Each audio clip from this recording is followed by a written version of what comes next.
Olá, amigos! Vocês querem ouvir um fato incrível?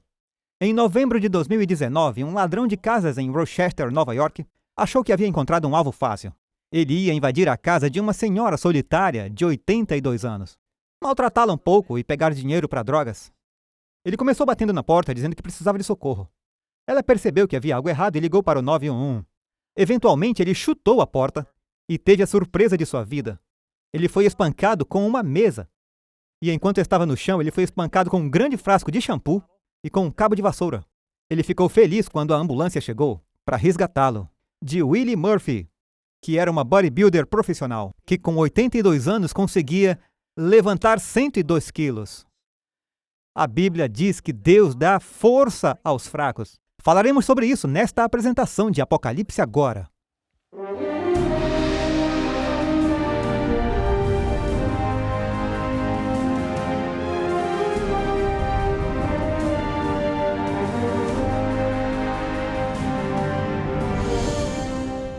O nosso assunto esta noite é muito importante. Estamos falando dos embaixadores do rei.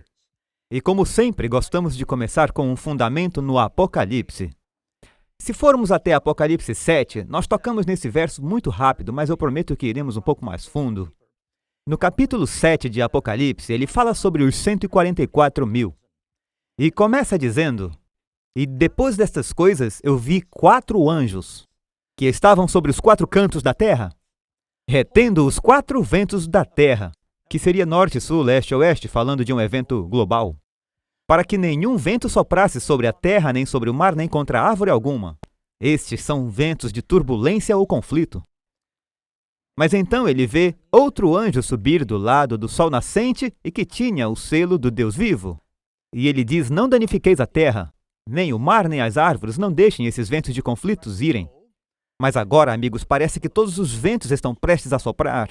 Basta olharmos o que está acontecendo no mundo, até que algo aconteça. Mas o que deve acontecer? Até que tenhamos selado nas suas testas os servos do nosso Deus. E não se deixe enganar por essa imagem, é só para ajudar a visualizar as coisas. O selo não é um selo externo, é algo interno. E diz: "E ouvi o número dos que foram selados, e eram 144 mil, de todas as tribos dos filhos de Israel." Agora houve um pouco de confusão sobre quem são os 144 mil. Nos diz, enquanto continuamos a ler no capítulo, nos diz os 12 mil das 12 tribos, deixando de fora as tribos de Dan e Efraim, e inclui José e Levi. É uma lista única, quando é dada aos filhos de Jacó. É uma lista diferente de todas as outras na Bíblia. E as pessoas se perguntam: isso significa que nos últimos dias, antes de Jesus voltar, que o Senhor vai levantar 12 mil da tribo de Efraim, e Manassés, Azer e Zebulon? Não, Efraim não está incluído, eu preciso corrigir isso. Mas de Aser, Manassés, Zebulon e Issacar. Seriam israelitas literais? Bem, alguns podem ser. Mas lembre-se de que os nomes próprios no Apocalipse quase sempre são simbólicos. Quando fala de Jezabel, Balaão e Napoleão, e esses outros nomes, Egito, está sempre falando sobre um significado simbólico nesses nomes. Então, quando você olha os nomes dos 144 mil, na ordem em que são listados, você descobre o que isso significa no original. Por exemplo, quando Raquel e Leia estavam tendo seus meninos e dando nomes a eles, Leia disse: "Eu louvarei ao Senhor", é o que significa Judá. Depois vem Ruben, que significa "ele olhou para mim". A palavra Gad significa "concedeu boa sorte". Azer significa "estou feliz". Naphtali, "minha luta". Manassés significa "me fez esquecer". Lembre-se que esta é uma ordem única e creio que há uma razão. Simeão significa "Deus me ouve". Levi significa "ligado a mim". Issacar, "me comprou". Zebulon, "morada". José, "Deus me acrescentará", e Benjamim, "filho de sua mão direita". Você encontra essa lista do jeito que está aqui em Apocalipse capítulo 7. É só colocar as definições dos nomes em ordem e nos conta a história do plano da salvação. É o que diz aqui: "Eu louvarei ao Senhor porque Ele olhou para mim e me concedeu boa sorte. Estou feliz porque minha luta Deus me fez esquecer. Deus me ouve e se juntou a mim", juntou ou anexou, a mesma palavra significa casou. Ele me comprou uma morada e me acrescentará o filho da sua mão direita. Esta é a história do Evangelho e Jesus resgatando e redimindo o homem. Está nos nomes. Portanto, quem são os 144 mil? São pessoas reais? Sim. Veja, antes de Jesus vir a primeira vez, ele enviou pessoas como João Batista para ajudar a preparar o caminho. Ele tinha os 12 apóstolos, que eram um grupo especial que foi chamado para preparar seu povo para a sua primeira vinda. Lembra quando Jesus foi para o céu, ele disse aos apóstolos: a princípio, não vá pelo caminho dos gentios. Antes vá para as ovelhas perdidas da casa de Israel. Depois eles foram para os gentios, mas por 3 anos e meio eles só pregaram para os judeus. Deus usou 12 apóstolos, os encheu com o Espírito Santo para fazer uma obra especial. Como resultado de seu ministério, uma grande multidão foi batizada. No tempo da primeira vinda e da chuva temporã, os 144 mil são 12 vezes 12 mil, que estão preparando o mundo para a segunda vinda. Por isso é bom para nós estudarmos esses embaixadores que estão preparando o mundo, porque essa é a vida que vamos viver. Vejam as características que lemos, e eu os resumi aqui do Apocalipse 7, que menciona os 144 mil de Apocalipse 14. Aqui diz, eles são redimidos entre os homens, eles são sem culpa, eles são imaculados, são primícias, como os apóstolos foram os primeiros que ele chamou, são sem engano, são sem dolo. A propósito, foi isso que Jesus disse a Natanael. Eis um israelita em quem não há dolo, ele é honesto, íntegro. E eles seguem o Cordeiro onde quer que ele vá. Os 12 apóstolos, você via Jesus, via os 12 apóstolos o seguindo. Agora, os 144 mil seguem o Cordeiro onde quer que ele vá. Se você quiser seguir o Cordeiro no céu, antes é preciso segui-lo aqui. E vamos falar sobre algumas coisas práticas que a Bíblia tem a dizer sobre o que significa ser um embaixador de Cristo para ser um verdadeiro cristão da Bíblia. Então diz que este tempo de dificuldades não é lançado no mundo até que os servos de Deus sejam selados. Em primeiro lugar, esse selo de Deus é o Espírito Santo. A Bíblia diz, não entristeçais o Espírito Santo, com o qual estáis selados para o dia da redenção, Efésios capítulo 4. E fala sobre o selo do Espírito Santo em Efésios capítulo 1. Há várias referências, há pelo menos 3 na Bíblia que dizem que o Espírito Santo é esse selo interior. Mas também há algo que é evidente na vida. A Bíblia nos diz em Isaías capítulo 8, liga o testemunho, sela a lei entre os meus discípulos. A lei de Deus selada no coração é a nova aliança. Qual é a nova aliança? Eu escreverei a minha lei em seus corações, certo? Então a lei está no coração, mas mesmo na lei de Deus há um mandamento que tem a palavra santo. E um mandamento que começa com a palavra lembra-te. É o mais longo dos 10 mandamentos. Tem a ver com o nosso tempo. A propósito, se você não tem tempo, você não tem nada. Tempo é do que a vida é feita, citando Benjamin Franklin. Mas demonstramos nosso amor a Deus com o nosso tempo. Portanto, esse é um selo especial. Deus disse que o seu sábado é um sinal que Ele é nosso Redentor, que Ele pode nos recriar, porque Ele criou o mundo em 6 dias. A cada sábado lembramos que não evoluímos. Fomos feitos à imagem de Deus. E grande parte do mundo cristão se esqueceu disso. Os 144 mil serão santos, eles estarão proclamando a verdade para o mundo.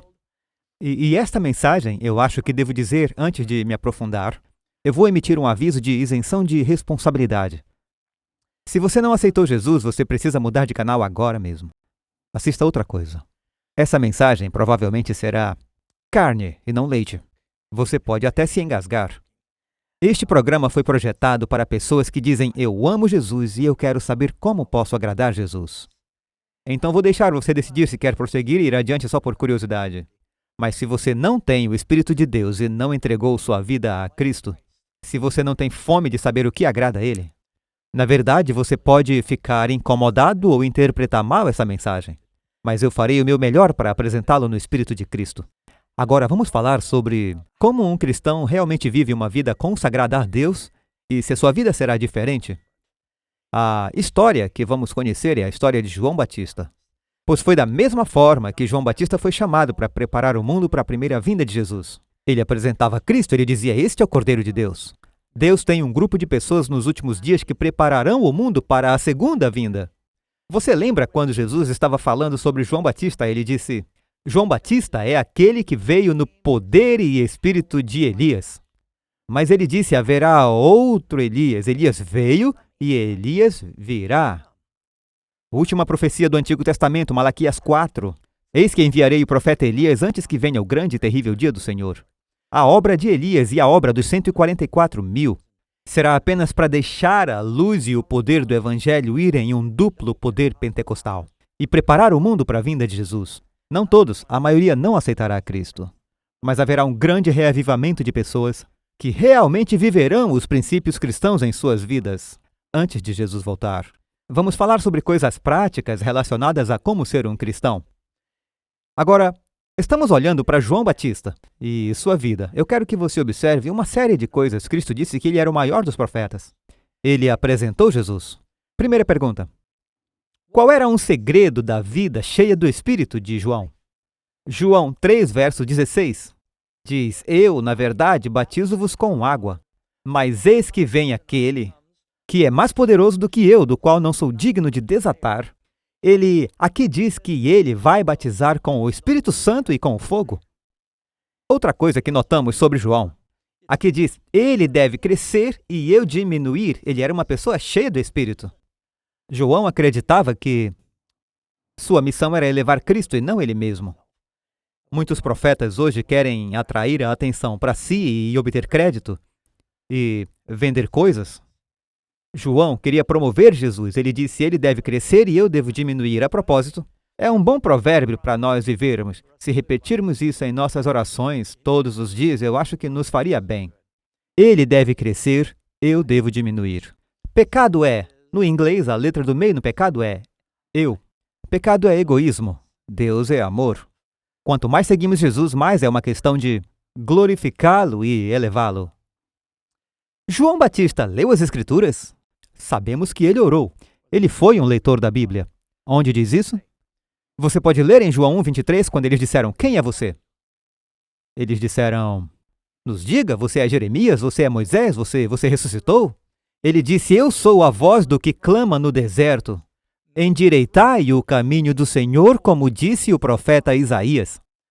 Portanto, a mensagem de João Batista era uma mensagem para entrar pela porta estreita. É uma mensagem dizendo: preparem-se para o Senhor. Qual foi a primeira palavra que João disse quando começou a pregar? Arrependam-se. Qual foi a primeira coisa que Jesus disse quando começou a pregar? Ele começou a pregar dizendo: arrependam-se, pois o reino dos céus está próximo. João e Jesus chamaram as pessoas ao arrependimento. Arrependimento pelo quê? Pecado? E o que é o pecado? Transgressão da lei, e se manifesta de várias maneiras em nossas vidas. Jesus disse: por seus frutos os conhecereis. As pessoas pensam que é legalismo você fazer um autoexame e perguntar: eu estou na fé? O Senhor nos diz para fazermos isso. Estamos nos rendendo ou estamos nos sobrecarregando com os cuidados desta vida e as coisas deste mundo? João era um leitor da Bíblia, é assim que ele podia citar as Escrituras. Aos escribas e fariseus, quando eles vinham. A Bíblia nos diz em Mateus 5, verso 8, bem-aventurados. O que significa? Felizes. Bem-aventurados os limpos de coração, porque eles verão a Deus. A nova aliança está falando sobre um novo coração. Um coração puro. Como você consegue uma mudança de coração? A Bíblia diz: da abundância do coração a boca falará. Portanto, se o que você fala é um problema, ele está em seu coração. Então cuide com o que é permitido em seu coração, pois ele é como um computador. O que entra é o que vai sair.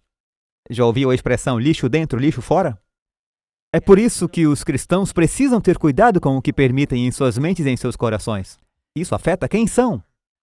João Batista estava disposto a testemunhar por Jesus. Então, as 3 grandes disciplinas na vida cristã são orar. Sabemos que João orava. A Bíblia nos diz que devemos ler a palavra e deixar nossa luz brilhar. No santuário havia 3 móveis no lugar santo. Havia uma luz, uma testemunha, havia um pão, a palavra de Deus, e uma vela, deixe sua luz brilhar. Aliás, o altar de incenso, e isso era a oração. Então temos essas 3 disciplinas na vida cristã. E João?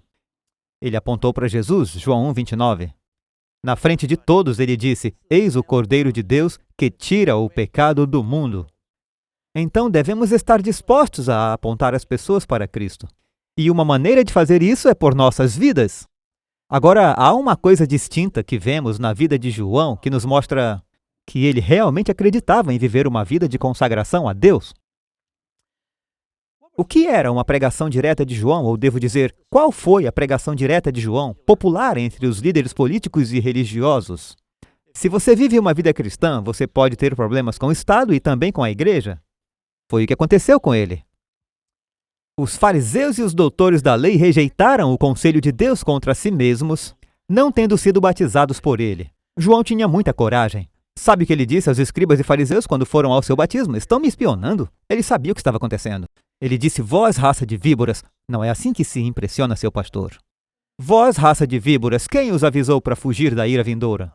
Ele disse que eles precisavam se arrepender. Ele falou a todos, se arrependam. Preparem-se para a primeira vinda do Senhor. E eu acho que os cristãos devem ser ousados. Sabe o que Paulo disse? Devemos orar por ousadia. Efésios capítulo 6.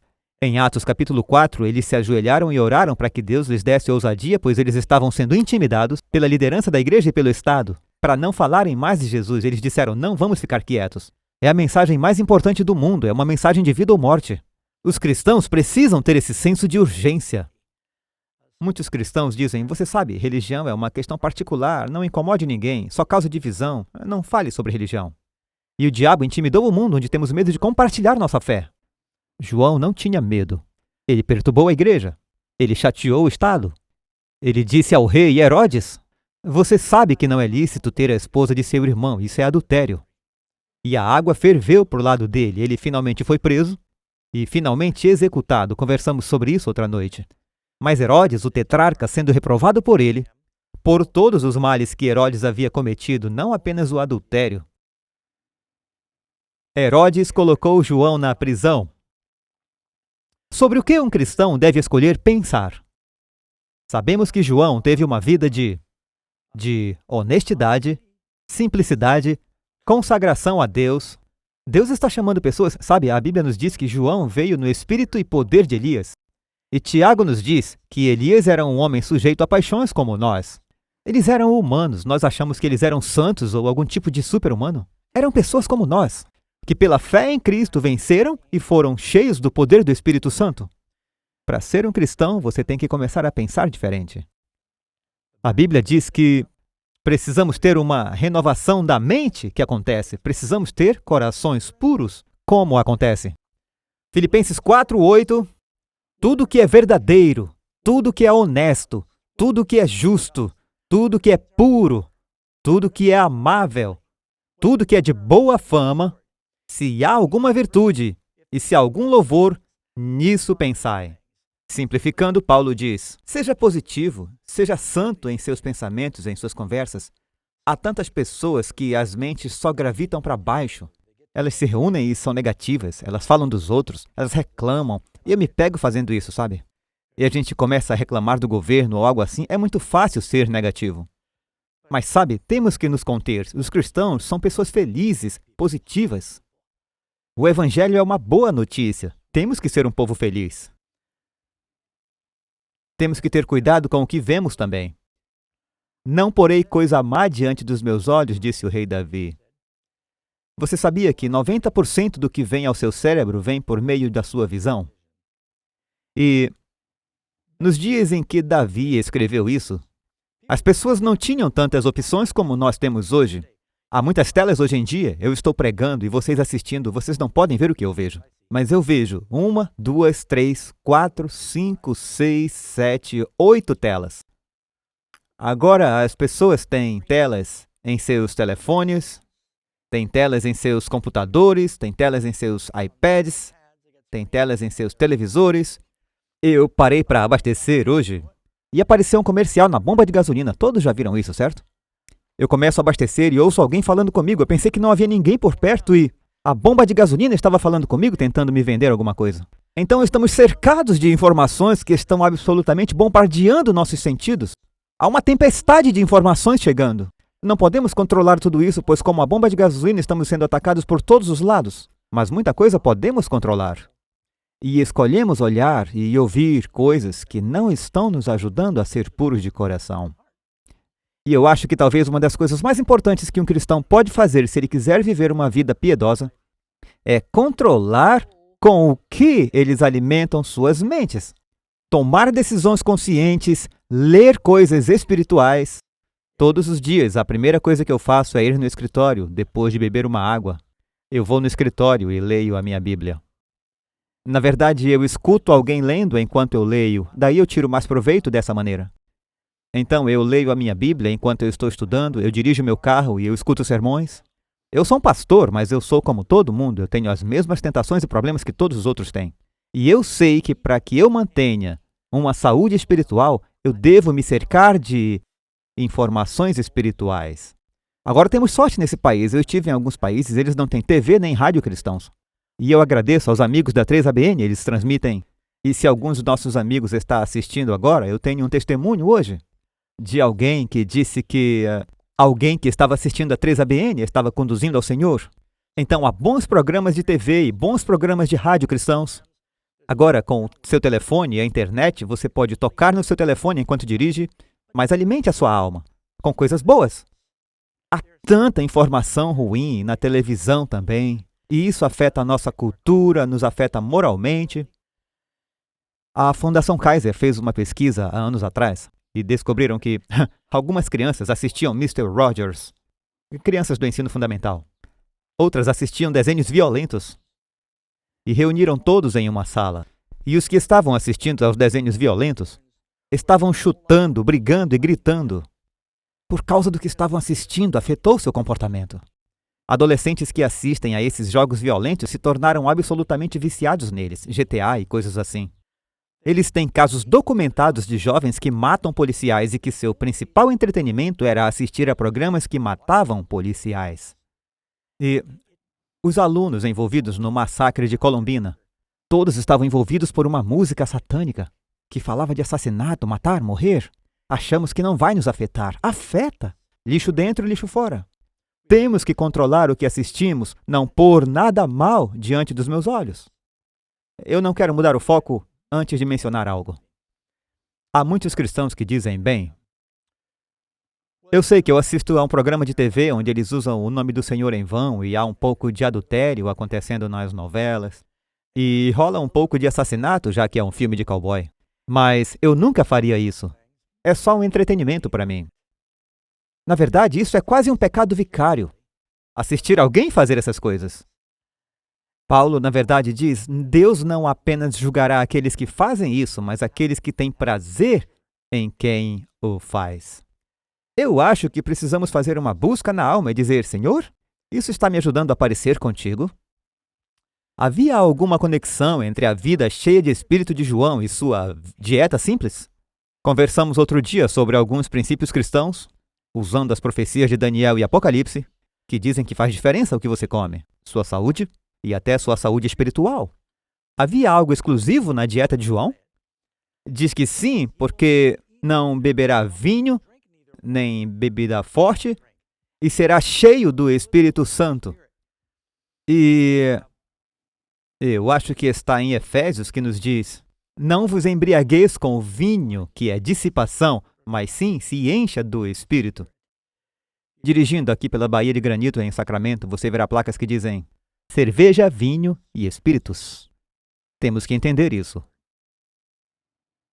Queremos o espírito certo. Que espírito se obtém numa loja de licor? O espírito errado. Então, você bebe isso e você terá o espírito errado. Diz, não beberá nem vinho, nem bebida forte para ser cheio do Espírito Santo. Por que Deus está preocupado com o que comemos e com o que bebemos? Nos diz, eis que tu concederás e terás um filho. Foi isso que o anjo disse aos pais de Sansão. Tu conceberás e terás um filho. Agora, pois, não bebas vinho, nem bebida forte, e não comas coisa imunda. Porque o menino será nazireu de Deus, desde o ventre até o dia da sua morte. Há algumas considerações sobre Sansão. O anjo foi até Manoá, sua esposa. Eu sempre me perguntei qual era o nome dela, mas só diz Manoá, sua esposa.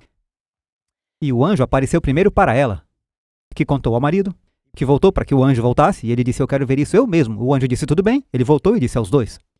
E ele disse: você conceberá um filho e ele vai ser muito poderoso. Mas vocês devem cooperar com as leis de saúde de Deus.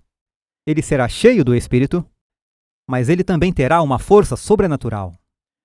Não coma nada impuro, não beba a coisa errada, cuide de si mesma no estado pré-natal e facilite para que este ser seja potencializado com o poder do Espírito Santo, que era Sansão. Eu estou ansioso para chegar ao céu e ver o DVD dele matando 1000 homens sozinho. Mas observe a conexão que Deus fez entre nada de álcool. A propósito, muitos dos defeitos congênitos e paralisia cerebral são causadas pelo alcoolismo dos pais. Ou não sabeis que o vosso corpo é o templo do Espírito Santo, que habita em vós, proveniente de Deus? Não deveríamos trazer nada impuro para o nosso corpo. Falamos sobre a distinção que Deus faz em sua palavra entre haver comidas e carnes que são limpas e impuras. E no santuário do Antigo Testamento, o maior insulto que se poderia oferecer a Deus. Na verdade, houve um rei grego que quis insultar os judeus. Ele trouxe um porco para o santuário e o abateu. E algumas pessoas se esquecem que seus corpos são templos do Espírito Santo. As pessoas que comem porcos e esses necrófagos fazem de seus corpos latas de lixo. Não precisamos comer isso. Eu sei que haverá pessoas no céu que não sabiam disso, e Deus pisca para a nossa ignorância. Mas o povo de Deus, antes que Jesus venha, pense nisso. Cristo está vindo para uma igreja que falhou em cumprir sua vontade ou que conseguiu? Mesmo que vejamos durante a Idade das Trevas muitos do povo de Deus, assim como o antigo Israel, nós nos afastamos muito do ideal. Quando ele voltar, ele terá um povo mais próximo do ideal? Eu acho que sim. O diabo está dizendo: seus padrões são muito altos, Deus, você nunca vai encontrar pessoas para isso. E Jesus disse: apenas observe. Nos últimos dias, ele derramará o seu espírito sobre as pessoas e elas estarão dispostas a negar a si mesmas e buscar primeiro o reino de Deus. Nossos corpos serão o templo do Espírito Santo. Esta será uma característica do povo de Deus nos últimos dias. O que a Bíblia diz sobre comportamento mundano em geral? Portanto, qualquer que quiser ser amigo do mundo, constitui-se inimigo de Deus. E, novamente, por isso, saí do meio deles e apartai-vos, diz o Senhor, e não toqueis nada imundo. Não é só o Antigo Testamento, mas o Novo também. Não toqueis nada imundo, e eu vos receberei. Nós servimos a um Deus santo. Ele está nos chamando para a santidade. Uma coisa incrível sobre um cristão é que Deus levará uma pessoa não convertida em um mundo corrompido. Ele vai enchê-las com o Espírito Santo e devolvê-las àquele mundo. E eles serão empoderados para viver uma vida santa em um mundo profano. Alguém disse: um cristão é como um barco na água. É normal um barco na água. Você não quer água no barco. Se entrar água no barco, ele afunda. Deus quer que o seu povo esteja no mundo. Jesus disse: eu não quero te tirar do mundo, eu quero você no mundo, mas eu não quero você do mundo. Então, temos que estar no mundo como uma luz na escuridão, como o sal, tem influência preservadora. Devemos ser o sal e a luz neste mundo que está perecendo. Deus disse para Abraão: eu vou destruir Sodoma. Abraão disse: meu sobrinho Ló e sua família estão lá, Senhor. Se encontrarmos 50 justos na cidade, o Senhor os pouparia? Deus disse: claro, se houver 50 justos, eu os pouparei. Ele pensou em Sodoma e disse: 50 é muito. Se forem 40, Senhor? Deus disse: eu pouparei 40. 40 pessoas ali podem fazer a diferença. Abraão continuou pensando e disse: da última vez que fui a Sodoma foi muito ruim. E se forem 30? 25? 10? Deus disse: se houver 10 pessoas justas, pouparei essa cidade por 10 pessoas justas. Pense na influência que 10 pessoas justas transformariam aquela cidade. Infelizmente, só havia Ló.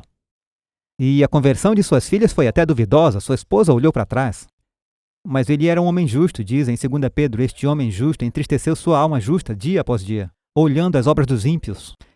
Mas ele quer que tenhamos influência, que sejamos santos no mundo.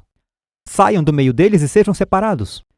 Eu lembro de ter lido na história sobre um personagem interessante na Síria. Seu nome era Simon Stylites.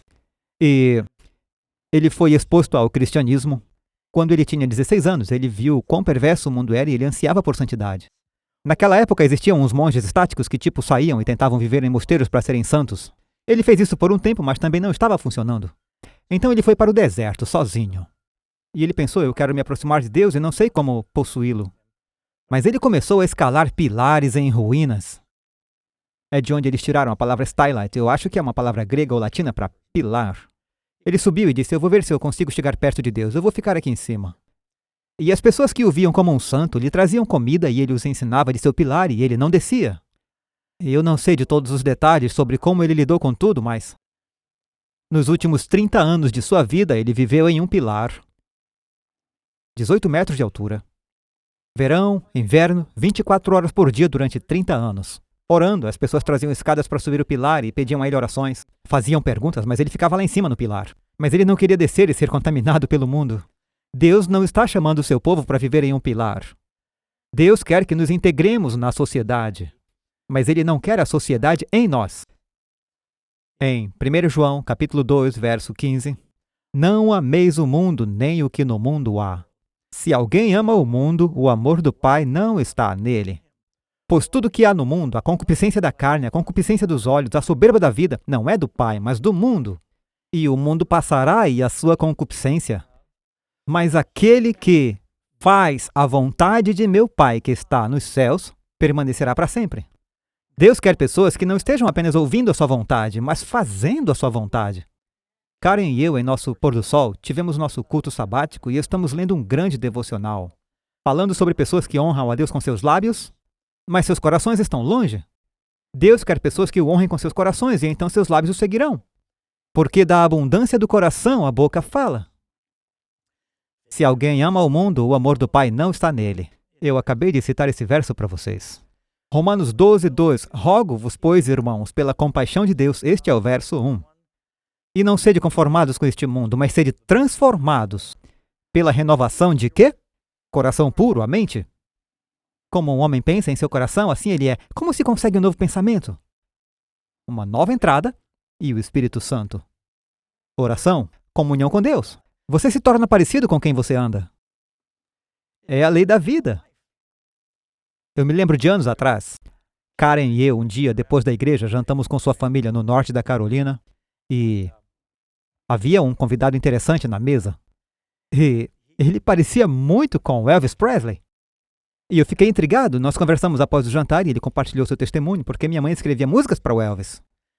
E ele disse, quando Elvis morreu, ele disse, bem, antes de tudo, quando eu era jovem, eu fui a um concerto do Elvis Presley e eu vi as garotas esvarrindo, desmaiando, gritando e jogando suas roupas. Eu disse, eu quero ser o Elvis Presley. E então ele começou a ir para os concertos do Elvis, sempre que eles estavam por perto. Ele assistia a todos os filmes de Elvis, ele não era um grande ator. Mas naquela época você pagava 25 centavos e ficava assistindo quantas vezes quisesse. E ele fazia isso. Ele tinha Elvis Presley no seu papel de parede. Ele ganhou um toca-discos e ouvia Elvis Presley o dia todo. Comprou um violão e aprendeu a tocar. Ele cantava junto com o toca-discos. Tingia o cabelo. E por seus amigos ele começou a imitar Elvis Presley. E a sua imagem ganhou destaque, eles eram parecidos. Ele sabia todas as idiosincrasias, falava como ele, se comportava como ele. E quando Elvis morreu, ele foi um dos primeiros a fazer imitações de Elvis Presley. E ele estava faturando. Na verdade, quando nos conhecemos, ele era um Elvis Presley de 50 anos. Ele tinha acabado de voltar do Japão e recebido $10.000 por um show. E ele nos disse, sabe, eu não sei o que fazer agora. Eu percebi que não posso fazer isso para sempre. Ele estava ficando fora de moda. E ele disse, eu não sei quem sou.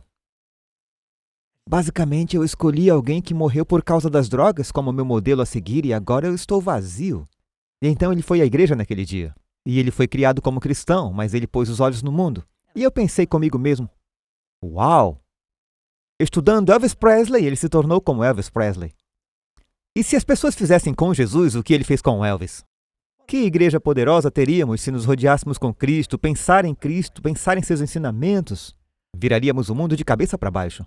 Não vos conformeis com este mundo, mas sede transformados pela renovação do vosso entendimento, para que experimenteis o que significa testar, avaliar, qual seja a boa, agradável e perfeita vontade de Deus. Devemos pensar nisso. Senhor, qual é a vontade perfeita? O que o Senhor quer que eu faça de forma prática? Como eu posso servi-lo? O que devo mudar em minha vida para ser mais semelhante a Cristo? A Bíblia encoraja a simplicidade de trajes ou vestir? Bem, e João Batista? Ele usava roupas bem simples. Eu não estou dizendo que você deveria usar um cinto de couro e pele de camelo. Mas você nunca pode argumentar que João Batista era um evangelista extravagante. Que do mesmo modo as mulheres, isso também é verdade para os homens, se ataviem em traje honesto, pudor e modéstia, não com tranças, ou ouro, ou pérolas, ou vestidos preciosos. E novamente, quem está adornando? O enfeite delas não seja o exterior, no frisado dos cabelos, e não há nada de errado em trançar os cabelos. Nos tempos da Bíblia, eles costumavam fazer tranças elaboradas com joias em seus cabelos para ser melhor que os outros, e se tornou tão absorto na moda. Às vezes, uma trança ajuda muito dependendo do que você está fazendo. No frisado dos cabelos, no uso de joias de ouro, na compostura dos vestidos, mas o homem encoberto no coração, no incorruptível traje de um espírito manso e quieto, que é precioso diante de Deus. Sabe, eu vou lhes dizer, eu acho que eu notei que uma das perguntas feitas a alguém na rua dizia, como você sabe que alguém é cristão?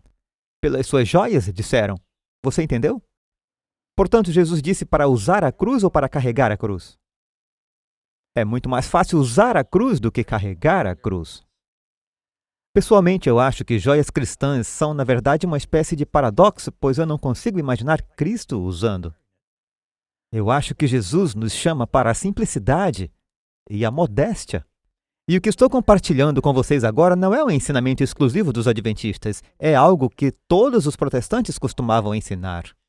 Costumavam dizer que cristãos, homens e mulheres, eles costumavam enfatizar mais as mulheres. Devem ser modestas em sua aparência. Pense sobre isso um momento. Isso significa que vestir de maneira que você não acentue deliberadamente a sua sexualidade, levando os homens a tropeçarem. Eu sei que é recíproco, mas Jesus disse, se um homem olha para uma mulher para cobiçá-la em seu coração, ele está cometendo adultério em seu coração. Então, se esse homem está pecando por olhar e pensar coisas impróprias, porque a jovem talvez esteja acentuando muito a sua sexualidade, então é pecado ela se vestir deliberadamente de maneira que faça os homens tropeçarem. Sabe, se entrevistarmos homens sozinhos e eles forem honestos, eles vão dizer que é uma luta real em nossa sociedade hoje, manter a pureza da mente. Quando você considera a maneira como as pessoas se vestem e o que está passando na televisão. E Jesus é bem claro, os cristãos devem ser modestos. E novamente, sabe, eu não quero falar muito sobre isso, mas eu não acho que ele quer que façamos buracos em nossos corpos. Deixe-me dar-lhe algo para pensar. É um estudo de Apocalipse. Há duas mulheres no Apocalipse. Apocalipse 12, mulher vestida de luz, sol, lua e estrelas. Quem é ela? Ela é a igreja, a boa ou a ruim? É a igreja de Deus, nós sabemos porque o diabo quer destruí-la. Temos uma outra mulher em Apocalipse 17. Ela está vestida com ouro, pérolas e pedras preciosas e é chamada de prostituta. E você acha que ela está vestida modestamente?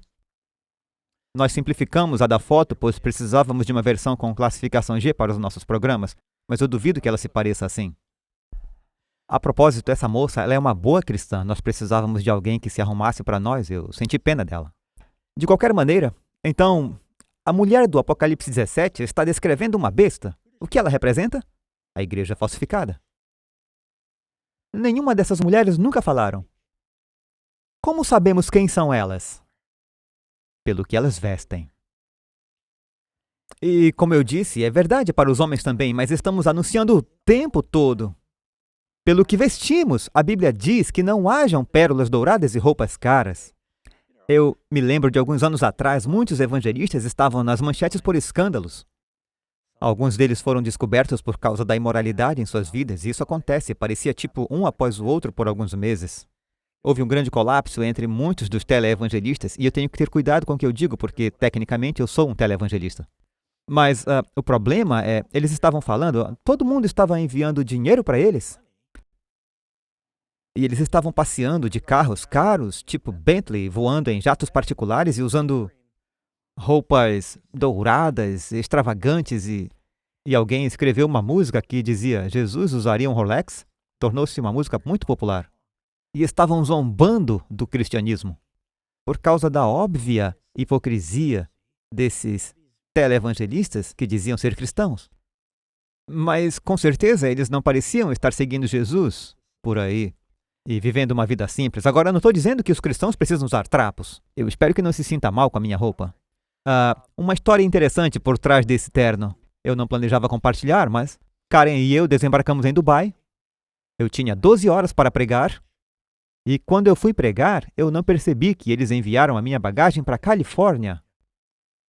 Então o nosso anfitrião disse, você não pode pregar com a roupa de viagem. Eu usava um boné de beisebol e jeans. Em todos os voos para o exterior, a gente te leva ao shopping e você compra um terno. Eles me levaram ao shopping mais caro do mundo, eu tinha que comprar um terno. Eu disse, se eu comprar esse terno eu vou usar de novo. Então, quanto foi? A Karen me ajudou a encontrar um lugar em promoção. Na verdade, exatamente esse. A gravata, a camisa, os sapatos. Eu tive que comprar todas essas coisas. Mesmo que os sapatos doam, eu os uso, pois eu quero recuperar as milhas que eles me custaram. Enfim, é muita informação. Mas, de volta ao nosso estudo, falávamos sobre roupa. Então, nós precisamos ser simples em nosso vestir. E Deus não espera que usemos trapos. Cristãos devem comprar roupas boas, limpas. A ideia é não fazer ninguém se distrair com o que você usa, para não saberem quem você é. Algumas pessoas se sentem inseguras com a aparência, tentam reforçar sua aparência, o seu valor aparente pelas roupas que elas vestem, pelas joias que usam. Mas o que nos torna valiosos para Deus é o que está por dentro. Agora, Levíticos 19, 28. O bom é que temos uma pequena plateia aqui, eles podem jogar tomates em mim. Mas a Bíblia diz, pelos mortos não dareis golpes na vossa carne, nem fareis marca alguma sobre vós, eu sou o Senhor. Só eu percebi ou há uma epidemia de tatuagem acontecendo em nosso mundo? Sabe, eu tenho certeza de que tem gente aqui que tem tatuagem. Eu sei que tem. E vai ter muita gente no céu com tatuagem. E se você errou, é só pedir a Deus que te perdoe, mas seu corpo é um templo. O que você acharia se tivesse esse lindo templo de mármore branco que Deus criou e as pessoas lá fora grafitando nele? Somos feitos à imagem de Deus. Ou se você pegar uma britadeira e começar a fazer buracos na parede desse templo? Muita gente gosta não só de tatuar, eles gostam de piercing. Piercing em todo lugar. Felizmente isso é Photoshop. Eu ficaria bem incomodado em pensar no bebê assim, mas por que eu mostrei essa foto? Se você diz, olha, isso está errado, todo mundo olha para isso e diz, isso está errado. Por que fazer isso com um bebê? É como se você estivesse mutilando um bebê. Bem, você nasceu de novo como um cristão. Não se mutile, você é um filho de Deus. Eu não conheço muitos pais que ficam felizes quando seus filhos chegam em casa e dizem, querem ver minha nova tatuagem? Meu novo piercing? Nossos corpos são um templo. A Bíblia nos diz que os profetas de Baal ficaram no altar, se cortaram até o sangue jorrar. O diabo crê em piercing no corpo, eu posso te dizer isso. Vejam o que fizeram com Jesus. E ele não quer que mutilemos nossos corpos. Agora, se você fez isso, apesar do seu passado, você vem a Jesus exatamente como está e ele te perdoará. Mesmo que não consiga remover suas tatuagens, ele te perdoará. Às vezes não é prático, mas eu não quero fazer ninguém se sentir tipo, e agora, o que eu fiz? Eu contaminei meu corpo. Se você vem, ele te dá a experiência do novo nascimento, mas se você não fez, não faça. Ninguém está mais pregando sobre isso. A Bíblia diz para você não fazer isso. Que tipo de música? Eu não estou deixando pedra sobre pedra. Vou acertar alguém com força e seguir em frente. Note que esperei até a penúltima reunião para poder correr e me proteger quando isso acabar.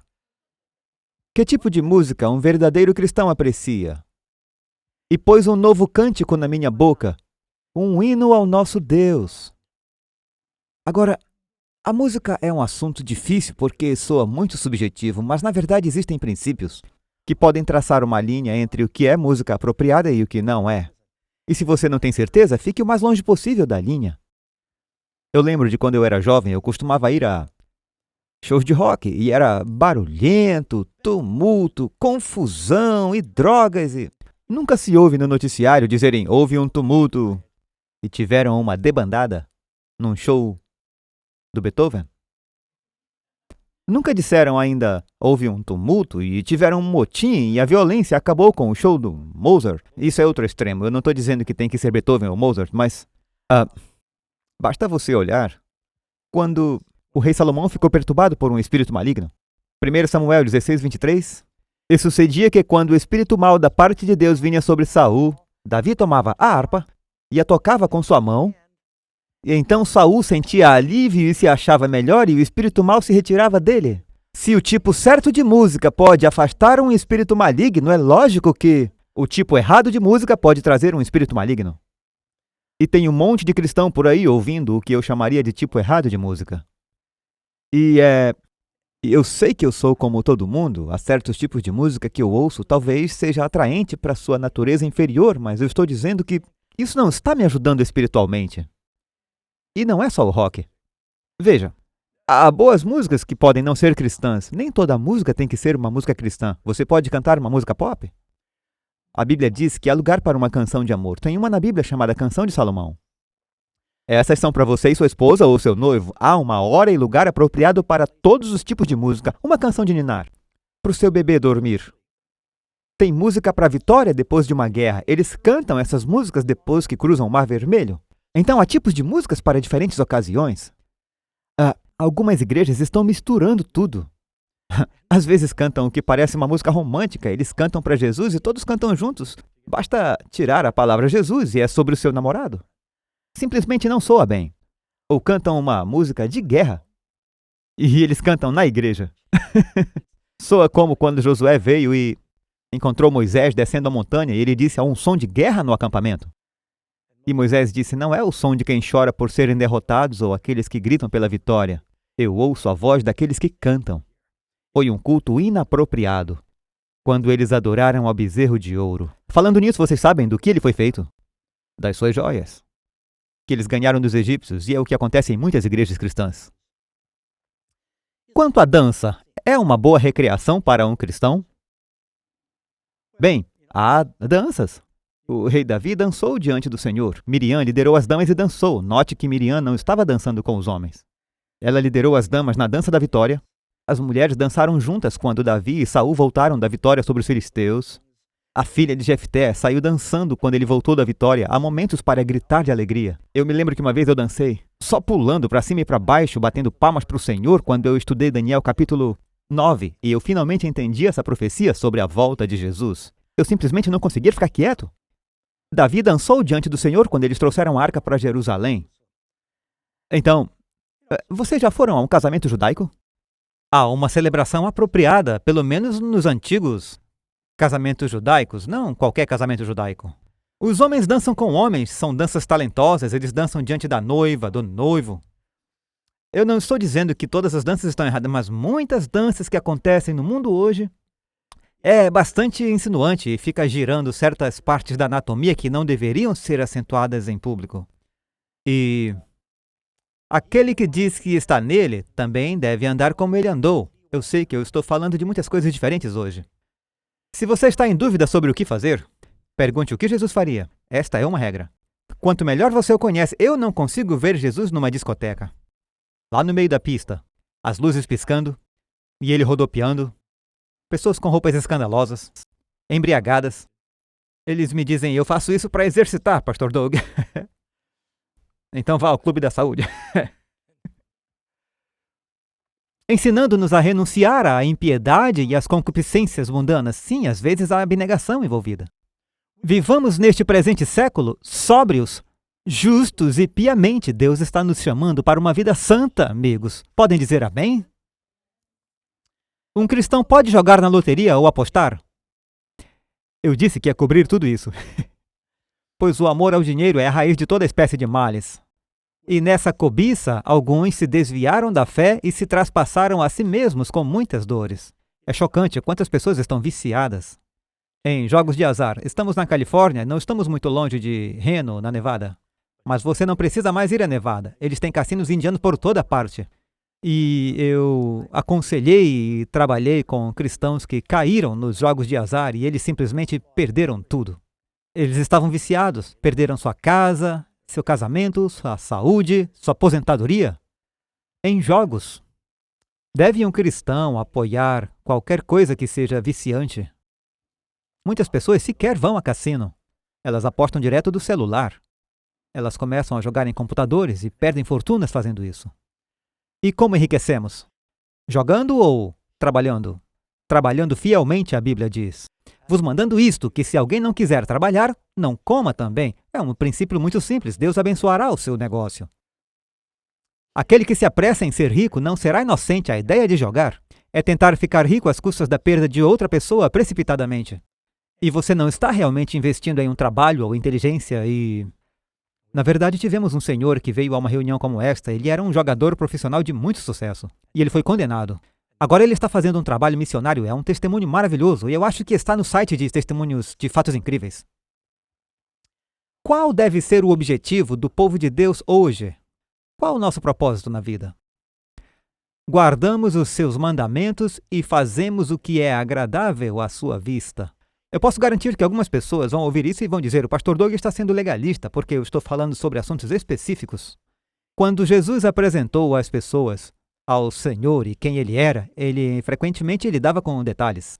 Ele conheceu a mulher no poço e ele disse: eu ofereço água viva. E ela disse: eu quero. Ele disse: ok, chame seu marido.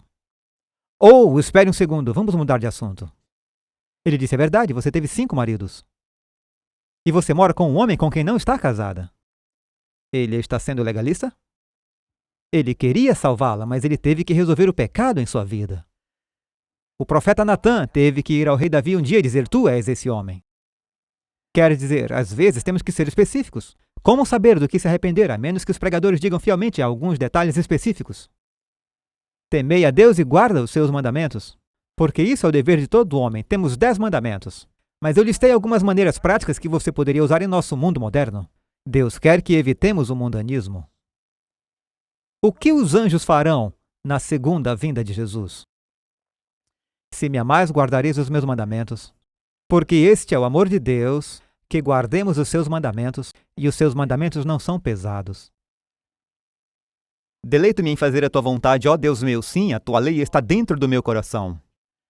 Os anjos reunirão os eleitos e também tirarão tudo o que é ofensivo, para que seja destruído. Deleito-me em fazer a tua vontade. Então, se estamos fazendo a vontade de Deus, isso é um fardo ou é um prazer? Diz que a sua lei está em nossos corações. Por que um cristão é chamado? Pergunta 15. Um elevado chamado. Por que a vida cristã é um chamado tão alto? Resposta: pois vós sois a geração eleita, sacerdócio real, nação santa, povo adquirido, para que anuncieis as virtudes daquele que vos chamou das trevas para a sua maravilhosa luz. Deus nos chama para uma vida de piedade e santidade. Eu só tenho mais alguns versos aqui. Acho que vou ler para vocês rapidinho. 1 Tessalonicenses 3,13. Para confirmar os vossos corações, para que sejais irrepreensíveis em santidade diante de nosso Deus e Pai, na vinda de nosso Senhor Jesus Cristo com todos os santos. Efésios 4:24. E vos revistais do novo homem, que segundo Deus é criado em verdadeira justiça e santidade. 1 Tessalonicenses 4:7 e 8. Porque não nos chamou Deus para a imundícia, mas para a santificação. Portanto, quem despreza isto, não despreza o homem, mas sim a Deus, que nos deu também o seu Espírito Santo. E então Hebreus 12:14. Segui a paz, é algo a ser buscado. Com todos, e buscar o quê? A santificação, sem a qual ninguém verá o Senhor. Então, é algo que deve ser buscado. Eu me lembro de ouvir uma história anos atrás sobre um velho bachelor que morava sozinho, numa casa meio velha. E todos os dias ele andava pela cidade e encontrava alguns dos seus antigos amigos num restaurante para almoçar. Após o almoço, ele voltava para casa e um dia ele percebeu que na vitrine de uma loja de antiguidades no caminho, ele viu um lindo vaso. E aquilo chamou sua atenção. Era impressionante, bonito e brilhante. E ele ficava lá olhando para o vaso. Ele se movia um pouco e via luzes no vaso e ele achava aquilo lindo. Ele não era um homem muito culto, mas ele disse: esse vaso é muito bonito. Ia para casa, quando ia almoçar, ele parava e ficava olhando. Isso aconteceu por vários dias. Ele parava só para olhar. Era uma cidade pequena, o dono o conhecia. Ele foi até a porta um dia e disse: Fred, por que ficar olhando? Por que você não compra e leva para casa? Você pode olhar o dia todo. Quanto custa? Quando ouviu, ele disse: é caro, mas eu posso comprar. E ele comprou. Comprou o vaso, levou para casa, olhou ao redor e pôs o vaso numa prateleira acima da lareira. Sentou-se na sua cadeira e olhou para ele. E ele pensou: uau, é muito bonito, mas eu não tinha ideia de quão ruim a pintura estava atrás. Estava descascando. E então ele tirou o vaso, pintou a parede e colocou o vaso de volta e pensou: bem, parece melhor. Daí ele disse: Uau, as cortinas também parecem bem desbotadas agora que eu pintei as paredes. Não troco as cortinas há 40 anos. E elas estão só poeira, então. Então ele chamou uma vizinha para ajudá-lo a escolher cortinas novas para sua casa. Daí sentou-se na cadeira para olhar o vaso em cima da lareira e as molas estavam saindo da cadeira. Ele disse, sabe, isso está desmoronando ao meu redor e eu não percebi. E ele disse, talvez eu deva estofar novamente, e mandou consertar a sua cadeira favorita e mandou reformar. Então ele colocou a cadeira no lugar em cima de um tapete velho e manchado. Eu acho que eu preciso de um tapete novo. Ele tirou o tapete, colocou um novo e... Então ele saiu e viu a cerca caindo. Ele disse, uau, eu não tinha ideia de como eu estava deixando tudo isso cair aos pedaços. Pouco a pouco, sua casa foi reformada e alguém disse, Fred, o que aconteceu? Ele disse, eu pus um lindo vaso no meio da casa e tudo mudou. Sabe, quando você traz Cristo para o coração, a pureza de Cristo no coração vai pouco a pouco se firmando sobre a condenação de qualquer pecado que está lá. Não vai ser de uma vez. É como se você estivesse na escuridão por muito tempo e alguém acende a luz e dói no começo. Não desanime se eu toquei em algum assunto e você disse, Pastor Doug, isso é difícil. Tenho que mudar muita coisa. Isso é um bom sinal. Deus está chamando você para a luz. Convide Jesus e sua pureza para o seu coração e ele começará a santificá-lo. É um processo de uma vida. Você continua a se aproximar do Senhor e à medida que se aproxima da luz, você descobrirá que há mais manchas em suas roupas que você não sabia. Mas não pare, não volte para o escuro. Continue andando em direção a Jesus, fixe seus olhos nele e você se tornará cada vez mais como ele é. É esse o seu desejo, amigos? Eu gostaria de orar com você, apenas peça para que agora mesmo você tenha essa experiência. E o Senhor mostrará onde você precisa começar em sua vida. Onde fazer as mudanças, tipo redecorar, ter uma reforma. E começar a parecer e agir como e viver como um verdadeiro cristão. Preparando o mundo, sendo seu embaixador. Pai do céu, Senhor, viemos em nome de Jesus. E oramos para que o Senhor nos dê o Espírito Santo. Sem ti nada podemos fazer. Mas cremos na promessa de que através de Cristo todas as coisas são possíveis. Senhor, tu vieste para libertar os cativos e nesta noite falamos muitas áreas onde as pessoas são simplesmente cativas do mundo, do diabo. Quebre essas correntes. Dê-lhes a vitória, ajude-os a fazer as mudanças que eles precisam para serem verdadeiros cristãos. E abençoa a igreja com o reavivamento.